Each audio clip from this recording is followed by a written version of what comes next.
അമ്മേ welcome back. Welcome. നമ്മള് കഴിഞ്ഞ അധ്യായത്തില് അർത്ഥപ്രദക്ഷിണമാണ് പറഞ്ഞു നിർത്തിയത്. അമ്മയ്ക്ക് കിട്ടിയ ഒരു മണ്ഡലയെ ബേസ് ചെയ്തിട്ട് നമ്മള് അർത്ഥപ്രദക്ഷിണം ഡീകോഡ് ചെയ്തു. അപ്പൊ പുതിയ ഒരു ഇത് പ്രകാരം, പുതിയ അമ്മയ്ക്ക് കിട്ടിയ പുതിയ ഡയഗ്രാം പ്രകാരം പ്രോട്ടോൺസും ന്യൂട്രോൺസും അതിന്റെ സഞ്ചാര ദിശകളും അമ്മയ്ക്ക് ഡീകോഡ് ചെയ്ത് കിട്ടി എന്ന് പറഞ്ഞു. അതിനെപ്പറ്റി ഘട്ടം ഘട്ടമായിട്ട് ഒന്ന് പറഞ്ഞു പോവാം. ഓക്കെ. അത് പ്രപഞ്ചത്തില് 4 അണുശക്തികളുണ്ട്, 4 ശക്തികളുണ്ടെന്ന് ആധുനിക ശാസ്ത്രം പറയുന്നുണ്ട്. അതായത് വൈദ്യുത കാന്തിക തരംഗം, പിന്നെ നമ്മുടെ ഭൂമിയുടെ കാന്തിക ഗ്രാവിറ്റേഷണൽ ഫോഴ്സ്, പിന്നെ സ്ട്രോങ് ന്യൂക്ലിയർ ഫോഴ്സ്, പിന്നെ വീക്ക് ന്യൂക്ലിയർ ഫോഴ്സ്. ഇവ 4 ഉണ്ട്. ഇതേപോലെ തന്നെ പ്രപഞ്ചത്തിലെ വസ്തുക്കളിലെല്ലാത്തിലും അടങ്ങിയിരിക്കുന്ന അണുശക്തി, പോസിറ്റീവായ അണുശക്തിയുണ്ട്. ഈ പോസിറ്റീവ് അണുശക്തിയെ താങ്ങി നിർത്തുന്ന നെഗറ്റീവ് ഗ്രാവിറ്റേഷൻ ഫോഴ്സ് ഉണ്ട്, നെഗറ്റീവായിട്ടുള്ള ഗുരുത്വാകർഷണ ബലം. ഈ ഗുരുത്വാകർഷണ ബലത്തിന്റെ പിടിയിൽപ്പെട്ടിട്ട് ഈ അണുശക്തി എവിടെ നിന്നാണ് തുടങ്ങി അവിടെ തന്നെ അവസാനിക്കും. തുടങ്ങിയിടത്ത് തന്നെ അവസാനിക്കുമ്പോൾ അതിന്റെ ഗ്രാഫ് ഫുൾ സർക്കിൾ ആയിരിക്കും ഉണ്ടാവുക. എന്നാൽ ധ്യാനത്തിലിരിക്കുന്ന വ്യക്തിക്ക് ഈ അണുശക്തി ഗുരുത്വാകർഷണ ബലത്തിന്റെ പിടിയിൽപ്പെടില്ല. അത് അർദ്ധഭ്രമണം, അതായത് നമ്മുടെ DC മോട്ടോർ, ആദ്യത്തെ AC മോട്ടോർ ജനറേറ്റർ ആണെങ്കിൽ ഇത് DC ജനറേറ്റർ പോലെ കറങ്ങും. അർദ്ധഭ്രമണമായിരിക്കും ഉണ്ടാകുക.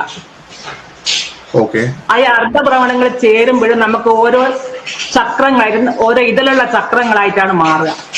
അതാണ് നമ്മൾ ധ്യാനിക്കുമ്പോഴുള്ള ഓരോ ചക്രങ്ങളിലെയും ഉണർന്നിട്ട് മുകളിലോട്ട് പോയിട്ട് സഹസ്രാരം വരെ എത്തുന്നത്.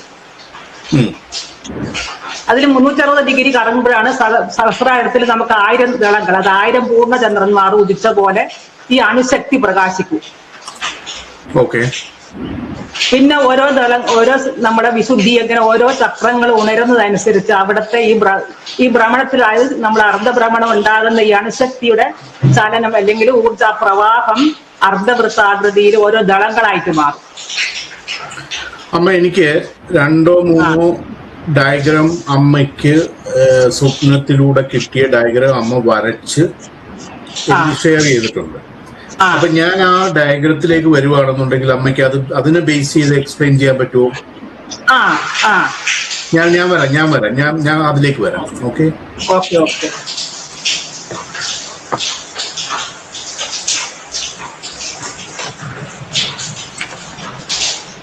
ഇതാണോ അമ്മ പറയാൻ ഉദ്ദേശിക്കുന്നത്? അതെ.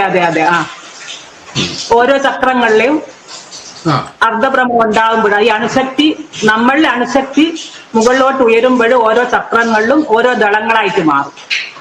ഓരോ ഡിഗ്രിയിലാണ് അത് ഭ്രമണം ചെയ്യുകയും ചെയ്യാം. അത് മനസ്സിലായി. ഇപ്പൊ ഈ അണുശക്തി മേളിലോട്ട് പോകുന്നു അമ്മയ്ക്ക് എങ്ങനെയാണ് മനസ്സിലാവുന്നത്? അണുശക്തിയാണെന്ന് അത് ഞാൻ ഡീകോഡ് ചെയ്തപ്പോ ഞാൻ പറഞ്ഞ സാറിന്റെ ബുക്ക്, അതിലുണ്ട് പ്രപഞ്ചത്തിലെ എല്ലാ വസ്തുവിലും അണുശക്തി ഭ്രമണം ഉണ്ടാകുന്നുണ്ട്. അതിനെ താങ്ങി നിർത്തുന്ന ഗുരുത്വാകർഷണ ബലം ഉണ്ടെന്ന് സാറിന്റെ ബുക്കിൽ നിന്ന് മനസ്സിലാക്കാൻ പറ്റി. അത് വെച്ച് വരക്കുമ്പോഴാണ് എനിക്ക് ഇതെല്ലാം ഇങ്ങനെ ഈ ഡീകോഡ് ചെയ്തിട്ട് കിട്ടിയ സംഭവങ്ങൾ. ഇത് അമ്മയുടെ ചക്രങ്ങളില് അമ്മയ്ക്കുണ്ടായ ഒരു അനുഭവ വിശേഷമാണോ? അത് നമുക്ക് ഉള്ളിൽ ഇങ്ങനെ ഒരു ഭ്രമണം ചെയ്യുന്ന പോലെ, നമ്മുടെ സ്പൈനൽ കോഡ് ഒരു ഭ്രമണം ചെയ്യുന്ന പോലെ തോന്നും. അപ്പോൾ അതിന്റെ ഗ്രാഫ് വരച്ചാൽ ഇങ്ങനെയാ കിട്ടുക. അതിന്റെ ഗ്രാഫ് വരച്ചാൽ ഇങ്ങനെയാണ് കിട്ടുന്നത്. ഓരോന്നായിട്ട് പോവാം, ഡീകോഡ് ചെയ്ത് പോവാം. ഈ മൂലാധാരത്തിൽ 4 ദളങ്ങളുള്ളത് അത് കറക്റ്റ് ആണ്. 90 ഡിഗ്രി 6 മണിക്കൂർ മെഡിറ്റേഷൻ ചെയ്യണം. അപ്പൊ അവർക്ക് 6 മണിക്കൂർ മെഡിറ്റേഷൻ ചെയ്യാൻ പറ്റും ഒരു വ്യക്തിക്ക്. മനസ്സിലായല്ലോ? ഒന്നുകൂടെ ഒന്ന് പറഞ്ഞേ. അതായത് 90 ഡിഗ്രി അതിന്റെ സെൻട്രൽ ആംഗിളിലാണ് ഇത് ഭ്രമണം ചെയ്യുക.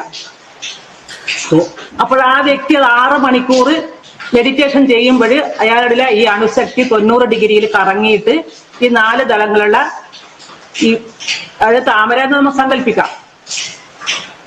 അമ്മ ഞാനും ചോദിച്ചോട്ടെ, ഈ മൂലാധാരത്തിലെ 90 ഡിഗ്രിയിലാണ് ഇത് ഉത്ഭവിക്കുന്നതെന്ന് അമ്മയ്ക്ക് എങ്ങനെ മനസ്സിലായി? അത് അതിന്റെ ചക്രം വരുന്നേരത്ത് ഓരോ 90 ഡിഗ്രിയിൽ നമ്മൾ പിന്നെ വരച്ചു നോക്കിയാൽ ഈ 4 ദളങ്ങൾ കിട്ടും. അമ്മയ്ക്ക് ഉണ്ടായ അനുഭവത്തിനെ ബേസ് ചെയ്ത് അമ്മ ഒരു ഞാനിങ്ങനെ ഇത് എന്റെ മനസ്സിൽ തോന്നുന്ന പോലെ ഞാൻ വരക്കുകയാണ്. അത് എന്നോട് പറയും, ഒരിങ്ങനെ ആളുകൾ ഇങ്ങനെ പറയുന്ന പോലെ ഇങ്ങനെ വരക്ക് ഇങ്ങനെ വരക്ക് ഇങ്ങനെ വരക്കെന്ന് പറയും. അപ്പൊ അയാൾ തോട്ട്സിൽ ഇങ്ങനെ വരും. ഓക്കെ, അങ്ങനെ 90 ഡിഗ്രി സെൻട്രൽ ആംഗിൾ വെച്ച് വരച്ചപ്പോ 4 ദളങ്ങൾ കിട്ടി. 4 ദളങ്ങൾ കിട്ടി. ഓക്കെ, 4 ദളങ്ങൾ കിട്ടി. അപ്പൊ അത് നമ്മൾ ടൈമിനെ ബേസ് ചെയ്യുകയാണെങ്കിൽ 6 മണിക്കൂർ മെഡിറ്റേറ്റ് ചെയ്താൽ കിട്ടും അത്. അല്ലെങ്കിൽ പിന്നെ മൂലാധാരം ഉണർന്ന ഒരാൾക്ക് 4 മണിക്കൂർ മെഡിറ്റേഷൻ അവസ്ഥയിൽ ഇരിക്കാൻ പറ്റും. ആസനസിദ്ധി 4 മണിക്കൂർ കണ്ടിന്യൂസ് കിട്ടുമെന്നാണോ ഈ പറയുന്നത്? 6 മണിക്കൂർ കണ്ടിന്യൂസ് ആയിട്ട് കിട്ടും. അപ്പൊ ഈ 6 മണിക്കൂർ എന്താണ് എന്തിന്റെ സ്റ്റാർട്ടിംഗ് ആണ് ഈ 6 മണിക്കൂർ? അതായത് നമ്മുടെ ഉള്ളിലത്തെ അണുശക്തിയുടെ കറക്കം, ഭ്രമണം. അപ്പൊ ഈ 6 മണിക്കൂർ മെഡിറ്റേഷൻ ചെയ്താലേ അതിന്റെ ഉത്ഭവം സംഭവിക്കുള്ളൂ എന്നാണോ പറയുന്നത്? അല്ല, 6 മണിക്കൂർ കൊണ്ട് അയാൾക്ക് അത് ശരിക്കും ഉണർന്നിരിക്കും. പിന്നെ മൂലാധാരം ഉണർന്നിരിക്കും, ആക്ടിവേറ്റ് ആകുമെന്നാണ്. സമയം ആക്റ്റീവ് ആയിട്ടിരിക്കും. ഓക്കെ, അപ്പൊ അത് കഴിഞ്ഞിട്ട് എന്താണ് ഈ കാണുന്നത്? സ്വാധിഷ്ഠാനം 6 ദളങ്ങൾ കാണുന്നു. സ്വാധിഷ്ഠാനത്തിൽ ഓരോ അതിന്റെ ഭ്രമണം 60 ഡിഗ്രി സെൻട്രൽ ആംഗിൾ ആണ്. കേന്ദ്രകോൺ 60 ഡിഗ്രിയിലായിരിക്കും. ആ 60 ഡിഗ്രി കറങ്ങും 4 മണിക്കൂർ അയാൾക്ക് മെഡിറ്റേഷൻ ചെയ്യാൻ പറ്റും. അപ്പോഴുണ്ടാകുന്ന ആ ഭ്രമണത്തിന്റെ ഗ്രാഫാണ് ഈ പറഞ്ഞിരിക്കുന്ന ഈ 12 ദളങ്ങൾ. അതേപോലെ വരച്ചാൽ 12 ദളങ്ങൾ കിട്ടുകയും ചെയ്യും. ഈ കാണുന്ന 12 ദളങ്ങളോ? 12 ദളങ്ങളാണ്.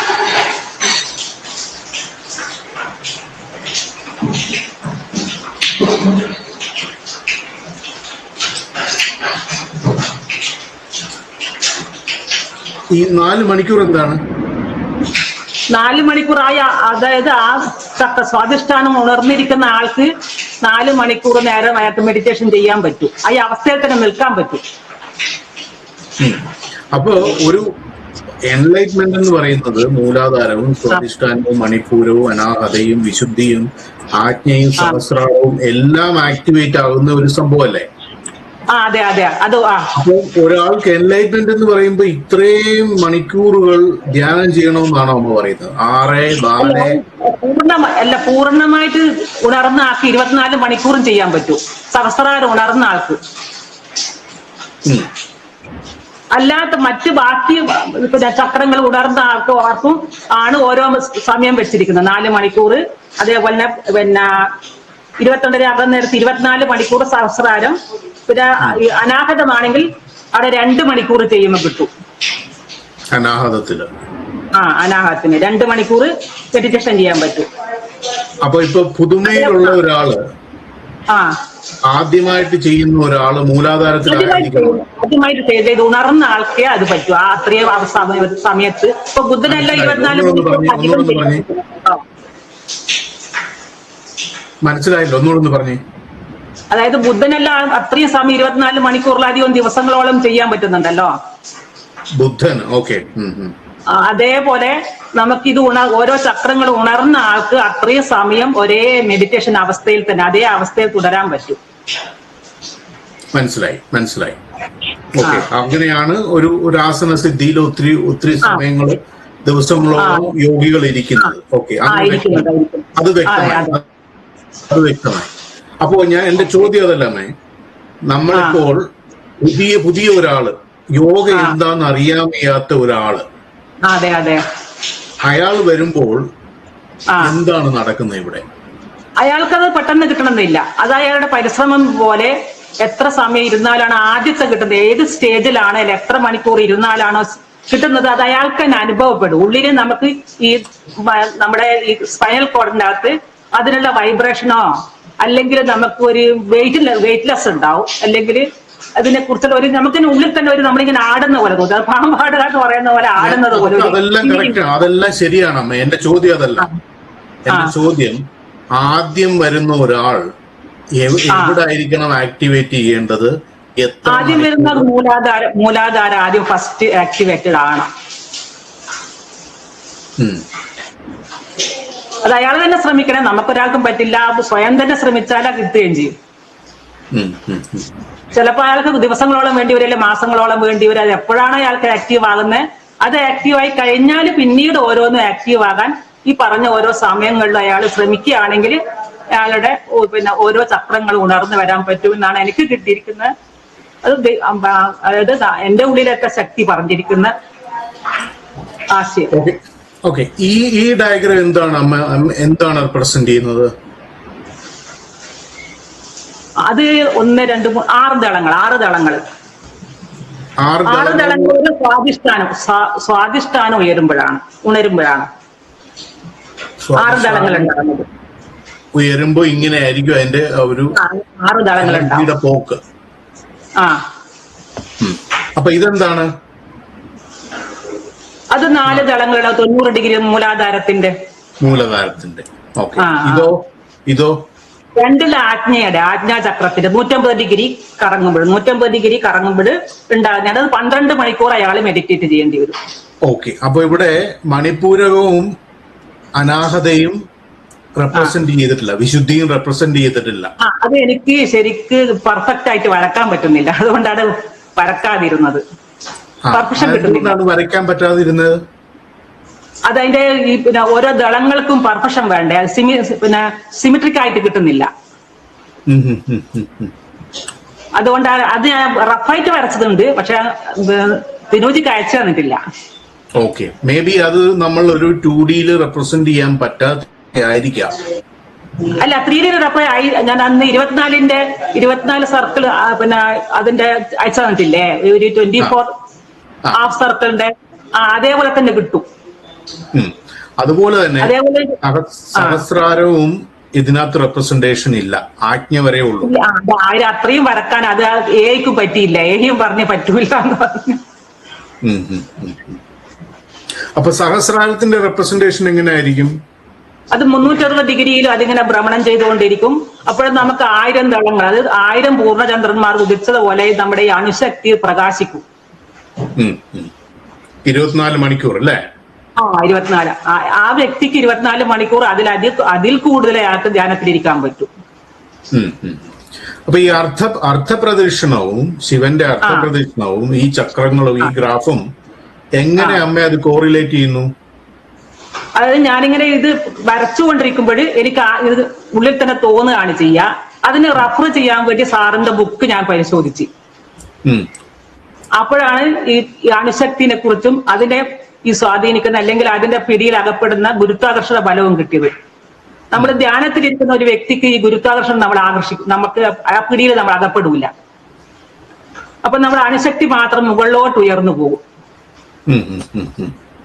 അത് അർദ്ധഭ്രമണത്തിലായിരിക്കും, നമ്മൾ DC ജനറേറ്റർ കറങ്ങുന്ന പോലെ. മനസ്സിലായി. ഞാനിപ്പോ അതിലേക്ക് വരാം. ഇതാണോ ഉദ്ദേശിക്കുന്നത്? DC generator up and down പോകുന്നുണ്ട് അല്ലേ? അതെങ്ങനെയാണ് അമ്മ ആ ഒരു ഡീകോഡ്, യോഗിക് ഡീകോഡിലൂടെ? അത് ഇത് സാറിന്റെ ബുക്ക് പിന്നെ ഞാൻ പഠിപ്പിക്കുന്ന സമയത്ത് ഫിസിക്സ് പഠിപ്പിക്കുന്ന നേരത്തെ എനിക്കിതാ തോന്നുക, ഞാനിത് പഠിപ്പിക്കുമ്പോൾ എനിക്കിതാ തോന്നുക.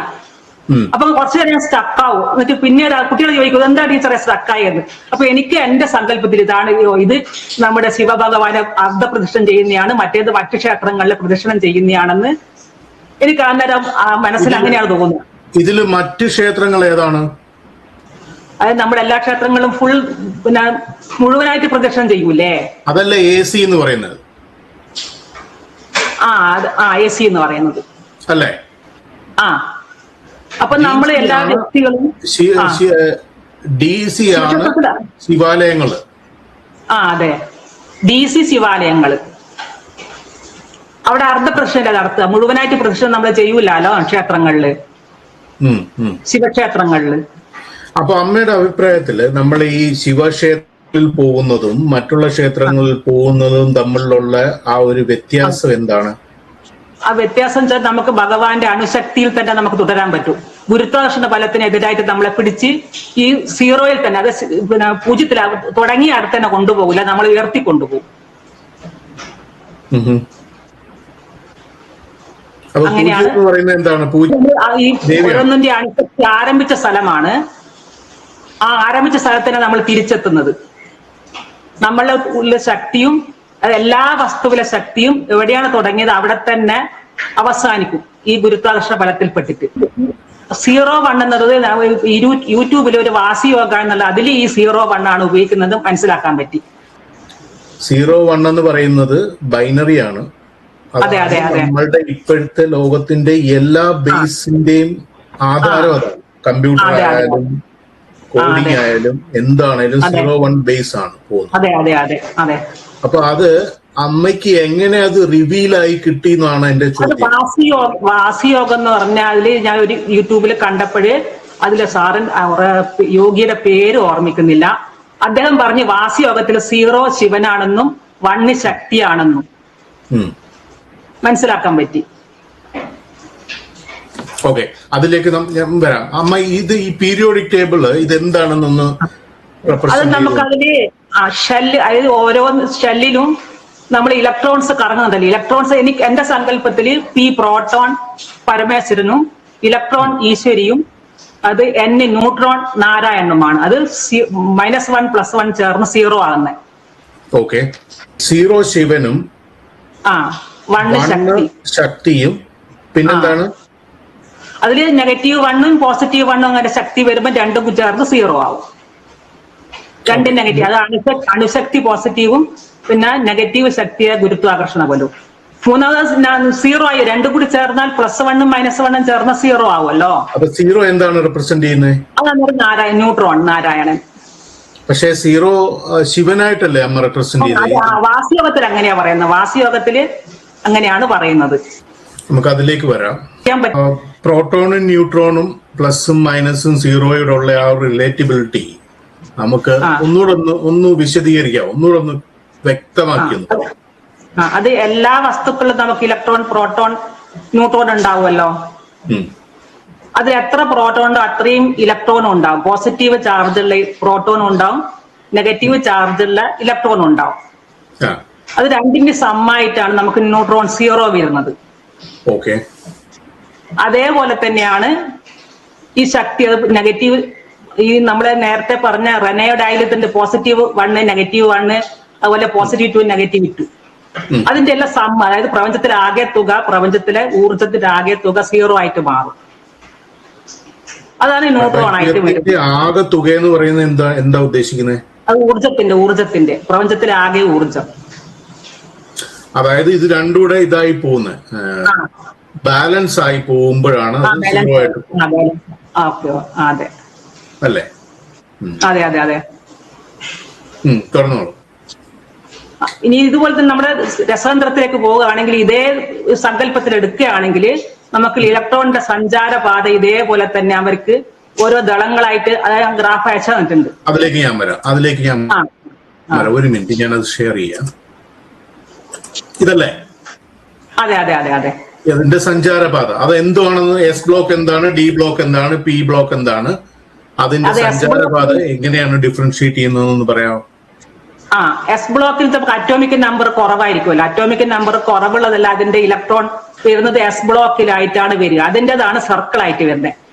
അത്രയും എലമെന്റ്സിന്റെ അതായത് ഈ പറഞ്ഞിരിക്കുന്ന ഓരോന്നിന്റെയും ഇലക്ട്രോണിന്റെ ബേസിലാണ് നമ്മൾ ഇതിനെ ഈ സഞ്ചാരപാതയെല്ലാം ക്രമീകരിച്ചിരിക്കുന്നത് സയന്റിസ്റ്റുകൾ.